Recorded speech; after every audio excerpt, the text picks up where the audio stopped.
Olá a todos e todas, meu nome é Marcelo Botelho, sou professor da FEA USP Ribeirão Preto. Estou aqui com o professor Silvio Nacal, também professor da FEA USP Ribeirão Preto.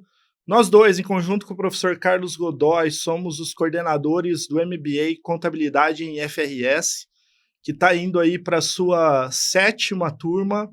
Então, se você quer saber mais sobre o curso, quer saber mais sobre um pouquinho que a gente vai discutir nesse podcast, entre em contato com a gente, acesse o link da Fundace FEA USP Ribeirão Preto. Bom, a ideia é a gente poder falar um pouquinho do ambiente de governança, como a contabilidade se insere nesse ambiente e até questões de fraude, como que a gente entende. Então, Silvio, começando aí já com uma pergunta, né? Como que a contabilidade se insere dentro das estruturas de governança das organizações? Eu acho que a gente tem um ambiente que a contabilidade tem sido questionada nos grandes casos de fraude, não só no Brasil, como no exterior.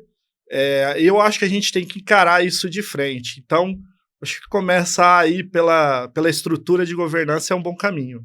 Então, Botelho, a contabilidade a gente pode entender, primeiro, as normas contábeis. As normas contábeis são um mecanismo de governança, né? São um mecanismo externo de governança corporativa.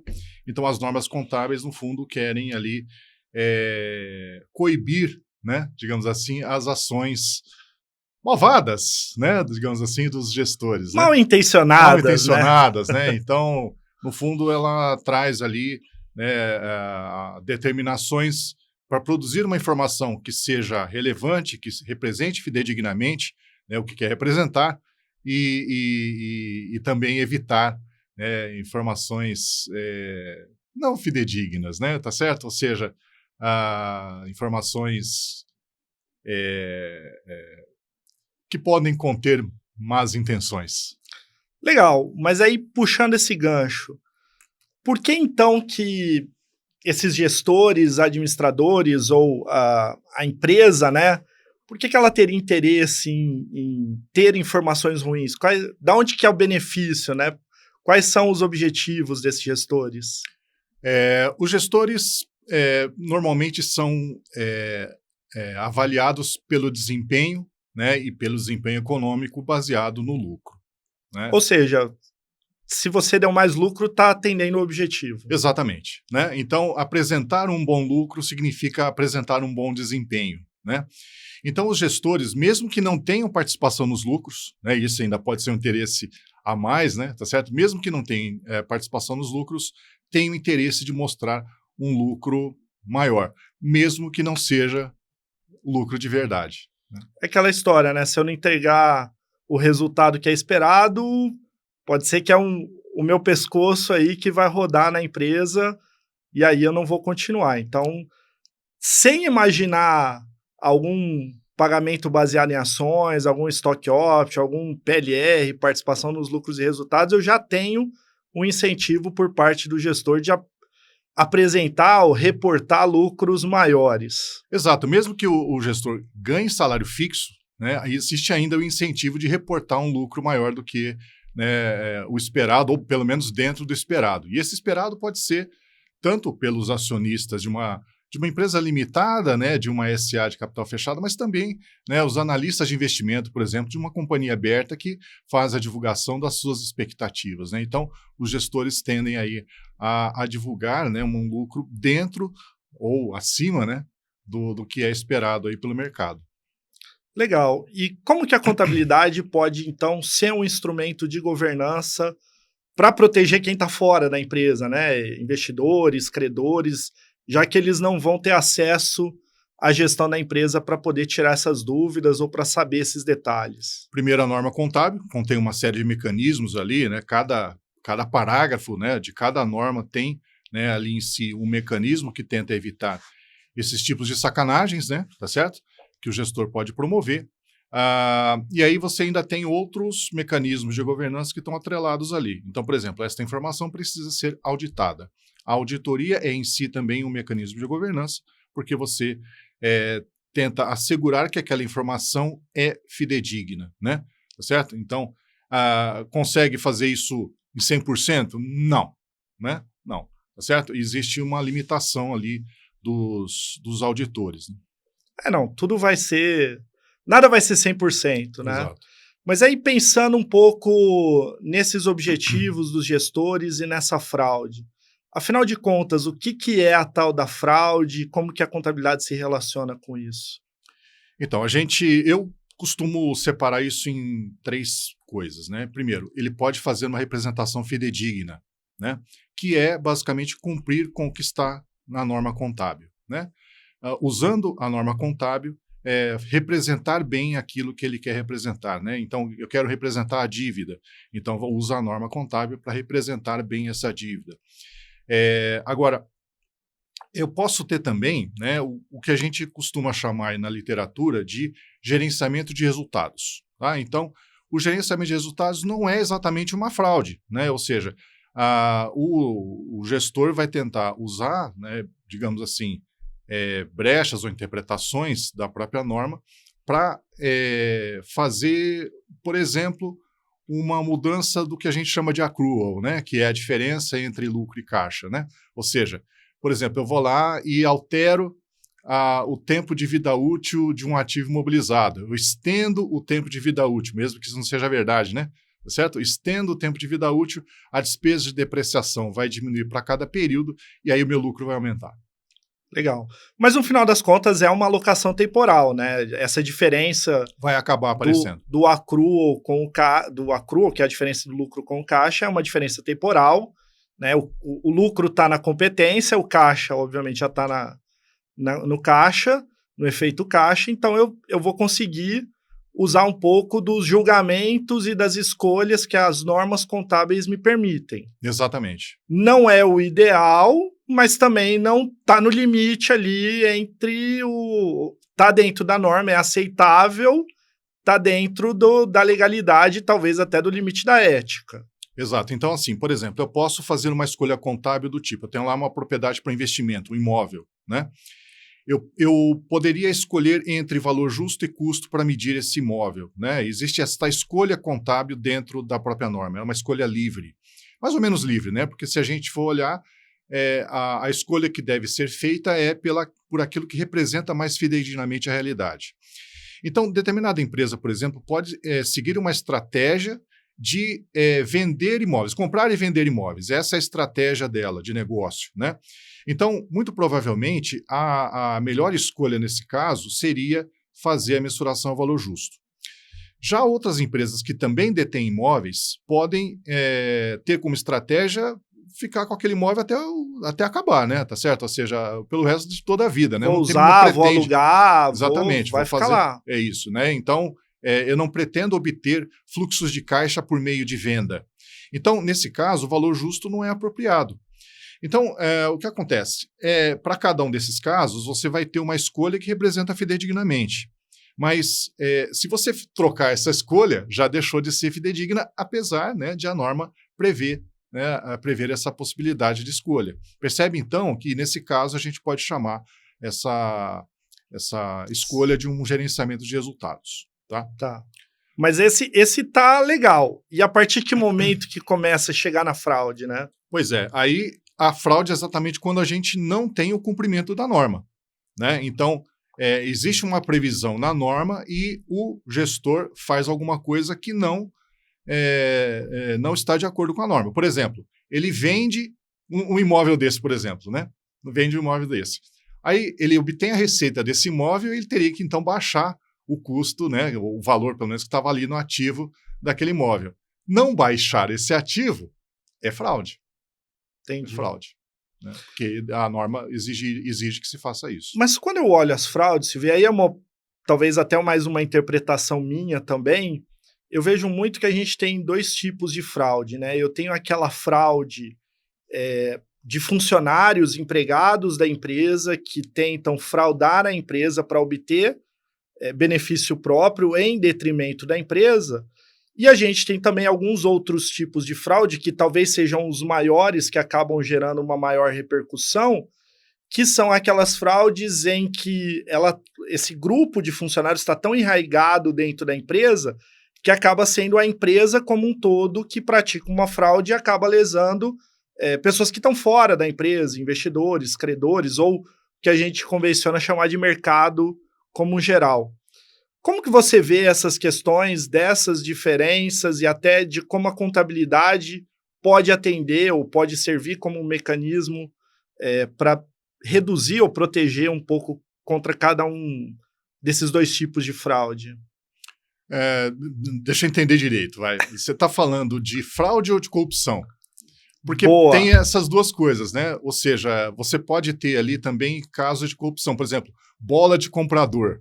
Bola de comprador é uma forma de corrupção, né? Tá certo? É que normalmente no senso comum a gente chama isso de fraude e todo mundo acaba, mas o prejudicado acaba sendo a empresa e não, vamos dizer assim, os usuários externos da informação, o mercado. Então, veja, a gente tem, então, né, duas coisas diferentes aí, que são a fraude e a corrupção. Então, a fraude é quando você não atende à norma contábil, né? E a corrupção é uma prática, né, que, assim, vamos imaginar, né, você tem lá uma empresa que contrata um fornecedor, esse fornecedor já está ali, né, combinado com um dos funcionários, por exemplo, para vender um produto ou um serviço mais caro, né? Você dentro da empresa vai conseguir pegar esse tipo de alguma coisa de errado, né? Se alguém não falar nada? Muito dificilmente. Por quê? Porque tem lá um contrato, tem uma nota fiscal, né? Tem a verificação de que o serviço foi prestado. Produto ou serviço está lá. Exatamente, né? Então, tá tudo certinho, tá tudo bonitinho, né? Só que no final das contas, você só pagou mais caro por uma corrupção ali. Exatamente, né? Então, essa é a corrupção, né? Essa é bem mais difícil de o auditor pegar, né? Então, como é que se evita fraude como é que se evita corrupção dentro da empresa? Normalmente com denúncia, né? Normalmente com denúncia. Fraude também, né? Como foi o caso aí da nossa última fraude aí, né? Pelo menos é o que aparenta ser, né? A fraude da Americanas, né? Foi por uma denúncia, no fundo, né? Tá certo? Falaram lá para o novo CEO da empresa o que estava acontecendo, né? Tá certo? Então, normalmente é porque houve ali uma denúncia, então canais de denúncia são muito importantes dentro da empresa para evitar esse tipo de conduta, né? Tanto a fraude como a corrupção, né? Então são, na verdade, os principais mecanismos aí de evitar esse tipo de mecanismo de governança, né? Para evitar esse tipo de problema. Legal. E como função de apoio à contabilidade e até à própria auditoria, o que você destaca que seriam outros mecanismos de governança que podem dar suporte para isso? Porque, na verdade, a gente costuma pensar que como governança se a empresa tem ou não tem, né? Na verdade, ela tem uma série de mecanismos ou práticas que vão ajudar a mitigar, a reduzir esses riscos que a empresa passa. Então, mecanismos internos de governança normalmente passam por estruturas, né, de controle, digamos assim, né? Então, ter, por exemplo, um conselho de administração, né, ter um conselho fiscal, né, ter comitês de auditoria, né, são mecanismos que a empresa pode adotar dentro da empresa, além de, obviamente, código de ética e conduta, né? Esse tipo de coisa, né, são entendidos como os mecanismos que você pode estabelecer dentro da empresa para evitar esse tipo de conduta, né? Vai solucionar 100%? Nunca, nunca, né? A gente nunca vai conseguir eliminar 100%, né, as possibilidades de sacanagem do gestor. Ele sempre vai conseguir ser criativo ali, né? É um jogo de gato e rato, Exato. né? Prende um lado, vão procurar outros caminhos para fazer. Agora, a gente está aqui exemplificando muito o caso de grandes corporações que vão ter toda uma estrutura mais elaborada. Como que eu posso pensar nisso para estruturas talvez de empresas não tão grandes, mas de médias ou menores? Em geral, a gente observa que vai ter uma vantagem em relação, porque essas empresas de médio ou de pequeno porte, eu acabo não tendo o investidor totalmente fora da empresa, né? Se bem que, às vezes, no Brasil, nem a de grande porte eu costumo ter mais o minoritário. Mas as de médio e pequeno porte eu acabo tendo uma presença e uma atuação maior no dia a dia do próprio proprietário, do investidor, do sócio. Será que isso melhora? Como que funciona? Então, você tem sócios, né? E assim, nem sempre os 2, 3 sócios lá, quando forem, né, conduzem a empresa de mãos dadas, né? Ou seja, sempre você vai ter um sócio conduzindo uma determinada coisa. Por exemplo, um dos sócios toca mais a parte financeira e o outro toca mais a parte operacional, por exemplo, né? Digamos assim. Né? Então, a informação nunca é completa para os dois. Né? Então, sempre um pode acabar, né, querendo sacanear o outro. E aí, naquela briga, ou no eu acho que eu estou trabalhando mais e ganhando menos, pode ter um desvio aí de ética, até de atividade aí, para poder atuar e gerar um ganho aí em cima dos demais sócios. Exatamente. Então, assim, a informação contábil precisa, né, sempre ser independente, digamos assim, né? Tá certo? Então, quanto mais você puder caminhar para uma informação independente, ou seja, que não esteja de um lado ou de outro, né? Do lado de um dos sócios, por exemplo, melhor. Né? Ou seja, se você puder implementar auditoria dentro da sua empresa, né? Muito melhor, né? Porque você garante que aquela informação que está sendo gerada ali é uma informação fidedigna. Né? Então, no fundo, isso é bom para os dois sócios, né? Para garantir que nenhum está sacaneando o outro ali, né? Aí talvez até leva muitas vezes a uma má interpretação de achar que a contabilidade, a auditoria ou essas estruturas como um todo são custos, quando na verdade elas estão prevenindo, ajudando a melhorar, a evitar maiores perdas ou ter uma melhor gestão da empresa, né? Não, essa coisa vai piorando, né, quando vão surgindo novas gerações dentro da empresa, né? Então, um dos filhos tem 3 filhos, né? Um dos sócios tem 3 filhos, outro sócio tem 2 filhos, aí começa a gerar diferenças ali, né? Entendeu? E aí, se você não tiver uma boa informação, você sabe que isso pode começar a complicar, principalmente quando você passa a ter a sucessão, né? Da patrimonial também, né? Mas de gestão aí da empresa. Então, isso vai complicando, né? Vai complicando. Se você não tiver uma boa informação ali, né? Uma confiança na informação, principalmente, né? Certo? Uma informação confiável, aí você começa a ter problema, né? E pensando nessa ótica, voltando para a contabilidade, poxa, eu trabalho lá na contabilidade, ou eu trabalho na auditoria, ou eu trabalho na auditoria interna, é lógico que eu tenho toda uma estrutura que eu vou estar atuando, mas como que eu posso trabalhar melhor para evitar, para minimizar esses conflitos, minimizar esses riscos dentro da organização, né? Você diz pessoal da contabilidade? Isso, exatamente. Então, aí é o seguinte, né? Vamos cumprir a norma, né? Ter boas interpretações sobre a norma, né? Buscar ajuda quando se tem dúvidas a respeito de qual deve ser o procedimento a ser adotado, né? Então, consultorias, pareceres, esse tipo de coisa, são importantes para garantir que aquela informação está sendo realizada, está sendo elaborada, né, fidedignamente, tá certo? Uhum. O pessoal da auditoria, né, também pode ajudar, né? Então, uma boa formação, claro, né? Isso, no fundo, é que o MBA quer trazer aqui, né? Ou seja, quanto mais você tem, né, conhecimento a respeito daquilo que você está fazendo, muito melhor, né? Óbvio, não tem nem dúvida disso, né? E assim, tem coisas, né, que um profissional experiente, né, não precisa fazer um curso de MBA, mas é claro que precisa, né? Por quê? Porque pensa o seguinte, ó, a empresa é dinâmica, podem acontecer eventos que você não tinha tido ainda experiência naquilo, né? Por exemplo, digamos que a empresa tenha lá vários segmentos de negócio e a empresa resolva vender um segmento. Aí eu vou ter que aplicar lá o CPC sobre operações descontinuadas. Ué, mas nunca vi isso aí, cara. Como é que faz? Né? Entendeu? Não é o tipo de operação que você faz todo dia. Faz todo dia, exatamente, né? E aí? Nunca viu falar, né? Então, um curso, né, como esse nosso aqui do MBA, pode trazer, né, essas informações, essa formação, né? Você vai entender por que você tem que fazer aquilo daquela maneira, quais são os interesses econômicos que estão sendo protegidos com aquela informação da maneira como a norma está tá determinando, tá certo? Por que ela foi estabelecida daquela maneira?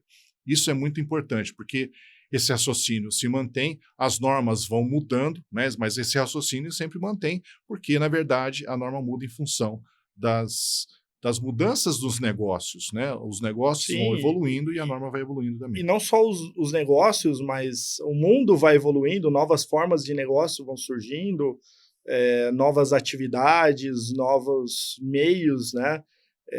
A gente hoje em dia tem uma economia da recorrência, o tal do SaaS, né? O SaaS, o Software as a Service, né? Hoje eu não compro mais uma licença de software, eu pago pelo direito de uso, e isso está virando para tudo, né? Então a gente já está com carro de aluguel, a gente já está com eletrodoméstico de aluguel, a gente já está com uma série de coisas que o mundo está migrando de comércio e venda de produtos para uma negociação de serviços. E aí eu vou ter que ter isso dentro das normas, né? Agora, o normatizador, o IFRS, o IASB, ou mesmo aqui no Brasil o CPC, que acaba trazendo isso para cá, o que ele faz são escolhas de o que eu vou permitir, por entender que vai gerar uma informação melhor, e o que eu vou proibir para justamente evitar esses abusos aí, seja via gerenciamento, seja via outra forma que não represente adequadamente a contabilidade, né? A informação que eu esperaria ter. Exato. Tem coisas que a própria norma já é capaz de lidar com aquilo, né? Vão surgindo coisas novas, mas a própria norma que está ali já é capaz, pode ser capaz, né? É só uma questão de interpretação. Fazer uma interpretação e um julgamento. Exatamente, né? Então, também é importante, né, ter as bases de como é que se faz essa interpretação, né? Tá certo? Você, como profissional, conhecer isso.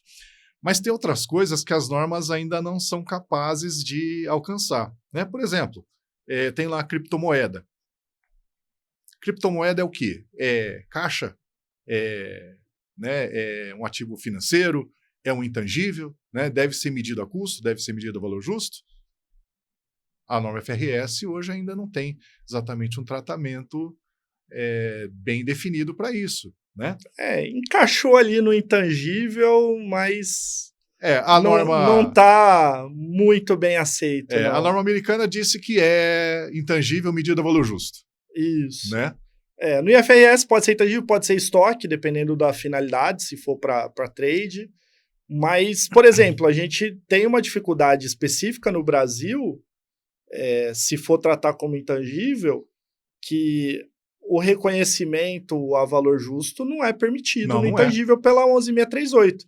E, na verdade, a 11.638 proibiu a figura da reavaliação, que é permitida na IFRS, por um abuso do próprio mercado brasileiro, né? A empresa não estava bem, estava com o PL virado, né? Passivo a descoberto, estava precisando dar um tapa lá no número, ia lá, pegava 3 laudos, né? O amigo, o vizinho, o cunhado, e fazia lá uma reavaliação e, já dava aquele aumento, né? Mas não tinha, de fato, uma substância econômica para isso. Beleza, o nosso normatizador, governo federal, né, país, proibiu isso. Mas aí agora eu estou amarrado nessa história. Não, então, e aí você vê, né, agora veio a FRS 18, né? FRS 18 e ela traz uma nova forma de apresentação, isso vai ser convertido ainda em CPC, né? Mas você vê que já começa a dar incompatibilidade com o que está lá na nossa lei 6.404, né? O que eu particularmente acho é que deveria tirar toda essa parte contábil da 6.404. Não, isso precisa. Na verdade, assim, né? Se você for olhar, já tinha algumas diferenças, né? Já tinha. Por exemplo, assim, o pessoal vem hoje, vai mudar a DRE, não vai bater com a 6.404. Mas você pega a 6.404, ela fala da receita bruta à receita líquida, que hoje já não está mais na DRE. A gente segue o FRS e joga isso em nota explicativa. Mas você vê que o CPC teve que dar uma ajustada ali, né? Mas se você for pegar o que está na lei, já não bate. Já não bate. Quer dizer, já não estamos seguindo certinho o que está na lei ali. Pois é. Por exemplo, uma coisa que já dava problema, mas ficou meio assim, né? Falar, não, vamos ajeitar desse jeito assim. Era a coisa de você ter a DRE por natureza e por função.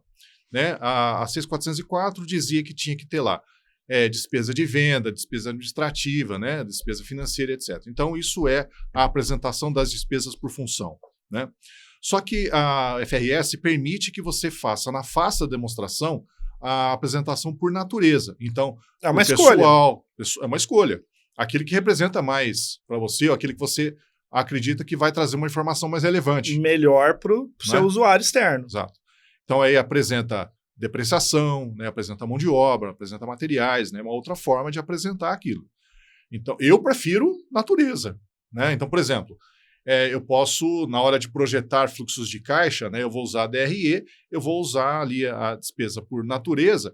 Então, considerando, por exemplo, que o pessoal deve se manter fixo ou deve se alterar em tantos por cento. Né? Por exemplo, ele vai subir em escadinha porque eu considero que aquilo é um custo fixo.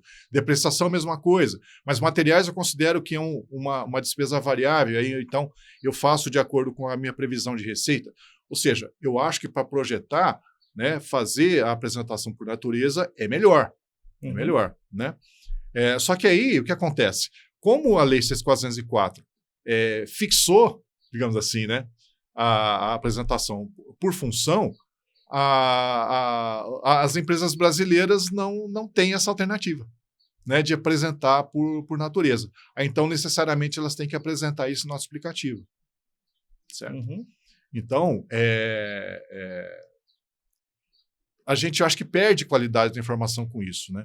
Certo? Eu acho, então, acho que essa parte contábil da 6.404 deveria ser retirada, né? Deveria ser revogada e, né, passa essa função toda para as normas FRS.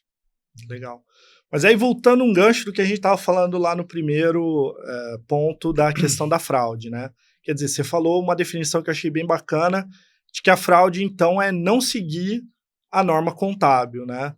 Agora, até pensando no modelo como normalmente a gente tem as normas contábeis, né, CPC e FRS, que são muito mais interpretativistas, né? Então não é aquela coisa que está na norma pode ou não pode, é aquela coisa que pode em determinadas situações, eu preciso analisar o caso, eu preciso interpretar. Então, acaba tendo um peso muito maior no julgamento, na escolha, no racional, né? Isso também não daria uma margem maior para um ambiente de fraude, já que, em teoria, tudo devidamente justificável é aceito, ou isso facilita a fraude, ou isso talvez dificulte a fraude justamente pelo fato de me obrigar a ter que justificar mais? Não é uma pergunta fácil. Não é, né? E nem foi combinada. Não, então. Mas aí, veja. Acho que tem essas duas coisas, né? O filme tem essas duas coisas. Porque, de um lado, ele facilita mesmo, né? Já que exige interpretação, eu posso dar uma interpretação com um pezinho lá na fraude, né? Tá certo? Ou seja, dar um entendimento que, na verdade, se outra pessoa for olhar, vai falar, mas será que é isso mesmo, né? Será que a norma está permitindo fazer o que você está fazendo aí, né? Tá certo? Tem um tipo de coisa, né? Tem um tipo de gerenciamento que não é gerenciamento de resultados. Esse é um tipo que não é muito divulgado, não é muito falado, né? Que é o gerenciamento de classificação, tá? Nós temos o CPC que trata lá dos ativos mantidos para venda, né? Então, esse CPC evita a reclassificação de um ativo não circulante para circulante. Né? Porque qual é o problema de se fazer isso? Você pode aumentar artificialmente a liquidez da empresa. Né? Então, o ativo circulante ali está menor do que o passivo circulante. Então, para os investidores, né, para os analistas, aquilo representa um risco de insolvência. Ou até para uma covenant que eu possa ter junto a uma debênture, que é muito comum, exatamente. Que é muito comum ter um indicador de liquidez. E principalmente a liquidez corrente, que é a que capta esse efeito. Exatamente. Aí o gestor pode inventar, falando, não, peraí, vamos resolver esse problema agora. Vamos pegar um ativo no circulante aqui e reclassificar para o circulante. Vamos pegar essa fábrica aqui e vender ela. Vale 10 milhões, já joguei Numa tacada, eu joguei 10 milhões para o circulante. Exato. Fácil, tá certo? Então, na verdade, essa norma evita, não impede, mas evita que você faça essa reclassificação. Então, coloca lá um monte de critérios, né, tá certo? Para que sejam atendidos, todos eles sejam atendidos, para que você possa fazer essa reclassificação. Mesma coisa de passivo não circulante para circulante, né? Então, aí o interesse é o contrário, né? Reclassificar o circulante para não circulante, né? Entendeu? Tá vencendo então, lá... Toda dívida, não, eu vou pagar, né? Pago quando puder, joga para o futuro e não reconhece nunca, não tem data de vencimento. Exatamente. E aí você tem aquela questão aí como chama aquela operação ali que teve o problema da Americanas? O de risco sacado. De risco sacado, né? Por quê? Porque essa é uma coisa que também não está especificamente, ou não estava, né? Não estava especificamente tratada à época, né? Certo? Sobre como é que deveria ser classificado. Ou seja, você tinha ali uma dívida com seu fornecedor, aí é feita uma operação com o banco, né? E aí você, na verdade, passa a ser devedor do banco. Aí isso. Você tem uma dívida bancária, você continua tendo um passivo com o fornecedor. Né? É uma coisa interessante, né? Mas, no fundo, a norma não tratava. É uma questão de classificação. E é uma questão de classificação que tinha empresa, a maioria acabava deixando dentro da conta de fornecedor, umas poucas destacavam como uma conta de risco sacado mesmo. Isso. Ou outro nome, né? E raríssimas reclassificavam como uma dívida bancária, né? Exatamente. Que não era um problema, veja, o risco sacado não é um problema da operação em si, é um problema de como foi, ou melhor, como não foi adequadamente contabilizado, foi uma fraude, né? Ou pelo menos na nossa interpretação, né? Né? Mas aí não foi exatamente, ali teve um problema de classificação, mas também teve da apropriação dos juros. Teve. Não, teve coisas ali que iam muito além a um julgamento que fosse duvidoso. Né? Tinham aspectos ali que claramente faziam parte da competência e que, ao invés de irem para resultado, acabavam ficando no passivo ou até sendo ativado como um direito aí da empresa, um ganho que ela teve. Então, tinha ali alguma dificuldade. Pois é. Né? Então, o que acontece? Voltando, né? No fundo, você pode acabar fazendo ali uma interpretação, né, já que não tem uma especificação muito clara na norma, você pode acabar dando margem, né, para, não, vamos manter isso no fornecedor, né? Acho que fica melhor, porque aí você o analista não vai colocar isso dentro do passivo oneroso, ele não vai fazer a conta, né? Tá certo? Considerando isso, aí a gente... só que aí, isso também acaba abrindo margem para ele começar a contabilizar os juros de uma maneira inadequada, né? Tá certo? Uhum. Então, não tem tratamento para isso, né? Faz desse jeito aqui, né? Completamente errado, completamente fraudulento, né? Porque, obviamente, né, despesa de juros é despesa de juros, né? Tá certo? Não tem outra... Não pode lançar isso contra o próprio passivo, né? Certo? Então, obviamente, isso está contra a norma, né? Mas aproveita-se essa brecha, digamos assim, para se fazer alguma coisinha de errado, né? Legal. E aí, já para a gente ir caminhando para o final, Silvio, voltando então nessa questão, acho que é uma temática que tem gerado muito interesse, né? Porque a contabilidade acaba sendo um meio, né, mal utilizado para fazer isso, mas no final das contas também acaba sendo um instrumento de levantamento de prova, né? Porque se tudo isso passou e se eu pude fazer o caminho, procurar o rastro da fraude, identificar, poder mensurar o quanto foi fraudado, poder identificar, poder fazer toda a adequada correção e o levantamento, eu também vou ter que usar a contabilidade como instrumento para isso. Não só a informação produzida, né, balanço, demonstração de resultados, mas eu acho que principalmente o controle interno que serviu para produzir aquela informação, né? Então, contadores dentro da empresa, né, tem que ter, né, muita determinação, digamos assim, né, tá certo? Para fazer bons controles internos dentro da empresa, né? Tá certo? Então, ter bons softwares, né, que consigam capturar, né, essas ocorrências de uma maneira, de uma boa maneira, né? Desenhar, né, esses controles internos, tá certo? Para produzir bons processos, né? Você vê que uma das fraudes, né, pelo menos que o pessoal está falando das próprias americanas aí, né, foi de que o pessoal fazia lá, faz, né, as propagandas dentro das lojas, etc. O fornecedor que acaba, digamos assim, pagando, né, por aquela propaganda, né, e tudo certo, né, nessa operação. Só que o pessoal inventava que tinha essa propaganda quando na verdade não tinha, né, tá certo? Então, o que é o problema aí? O problema é do controle interno. O controle interno, o pessoal não, né, conseguiu alcançar esse tipo de sacanagens, né? Então, os controles internos são fundamentais para se produzir uma boa informação.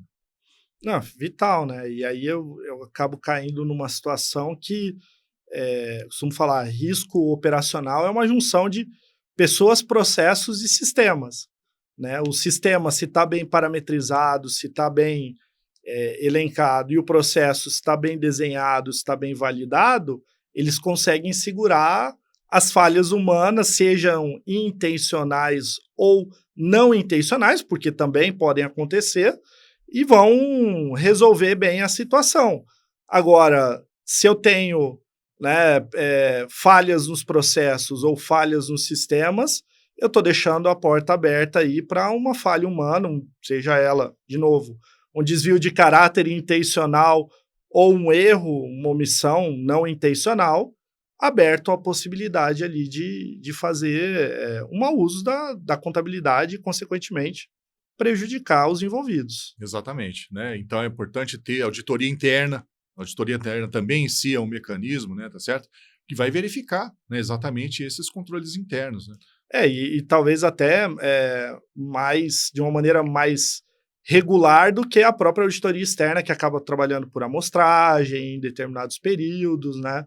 Eu tenho ali já um acompanhamento, seja auditoria interna, seja compliance, controles internos, o nome que for dado, eu estou acompanhando aquilo de uma maneira mais contínua. Exatamente, né? Os processos, essa eu acho que é a função principal aí do auditor interno, né? Verificar se os processos estão sendo adequadamente, né, estruturados e conduzidos, seguidos, né? Tá certo? E você lembrou bem, compliance, né? Tá certo?